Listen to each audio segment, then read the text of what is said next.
Good morning বন্ধুরা।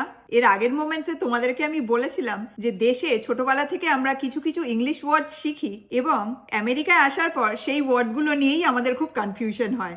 সেই মোমেন্টসটা তোমরা অনেকেই দেখেছো, কমেন্ট করেছো, লাইক করেছো এবং অনেক দিদিরা দাদারা আবার জিজ্ঞেসও করেছে যে এরকম আর কি কি ইংলিশ ওয়ার্ডস আছে যেগুলো নিয়ে আমেরিকায় কনফিউশন হয়। তাই ভাবলাম আজকের মোমেন্টসে তোমাদের সাথে আরও কিছু এরকম ইংলিশ ওয়ার্ডস শেয়ার করি যেগুলো ছোটবেলা থেকে আমরা একরকম ইংলিশ শিখেছি আর এখানে আমেরিকান ইংলিশে সেগুলো অন্যরকম বলা হয়।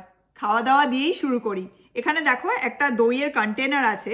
ছোটবেলা থেকে আমরা শিখে এসেছি যে দইকে আমরা কার্ড বলি, কিন্তু এদেশে দইকে বলা হয় ইয়োগার্ট। এই দেখো লেখা আছে গ্রিক ইয়োগার্ট। কিচেনে বসেই আমি তোমাদের সাথে কথা বলছি, তাই নেক্সট ওয়ার্ডটা কিচেন নিয়েই বলি। এই যে দেখতে পাচ্ছ আমার সামনে যে জিনিসটা রয়েছে এটাকে আমরা কি বলি জেনারেলি? কিচেন কাউন্টার টপ, কিন্তু এখানে এটাকে বলা হয় কিচেন আইল্যান্ড। রান্নাঘর বা বাথরুমে যে জায়গাটায় আমরা হাত ধুই সেটাকে আমরা বেসিন বলি, কিন্তু এদেশে সেটাকে বলা হয় সিঙ্ক। এই যে দেখো এই প্যাকেটের মধ্যে যেগুলো রয়েছে এগুলোকে আমরা সাধারণত টিস্যু পেপারই বলি, কিন্তু এগুলোকে এখানে বলা হয় ন্যাপকিন। দেখো লেখাও আছে ক্যাজুয়াল ন্যাপকিনস। যে জিনিসটায় আমরা ময়লা ফেলি বা নোংরা ফেলি আমরা সাধারণত সেটাকে কি বলি? ডাস্টবিন, কিন্তু আমেরিকায় সেটাকেই বলা হয় ট্র্যাশ বা ট্র্যাশ বিন। দোকানে বা সুপার মার্কেটে বাজার করতে গেলে যে জিনিসটার মধ্যে আমরা জিনিসপত্র তুলে রাখি সেটাকে আমরা সাধারণত কি বলি? ট্রলি, কিন্তু আমেরিকায় সেটাকেই বলা হয় শপিং কার্ট। ইনজেকশন যেটা আমাদের অনেক সময় নিতে হয় হাতে, পায়ে বা শরীরের যে কোনো অংশে, সেটাকে এদেশে বলা হয় শট, যেমন ফ্লু শট বা কোভিড শট। আমরা সাধারণত পোস্ট অফিসে গিয়ে বলি চিঠি পোস্ট করব বা বলি পোস্ট বক্সে চিঠি আছে, কিন্তু এদেশে বলে মেল করব বা মেল বক্সে চিঠি আছে। পোস্ট বলে না, মেল বলে।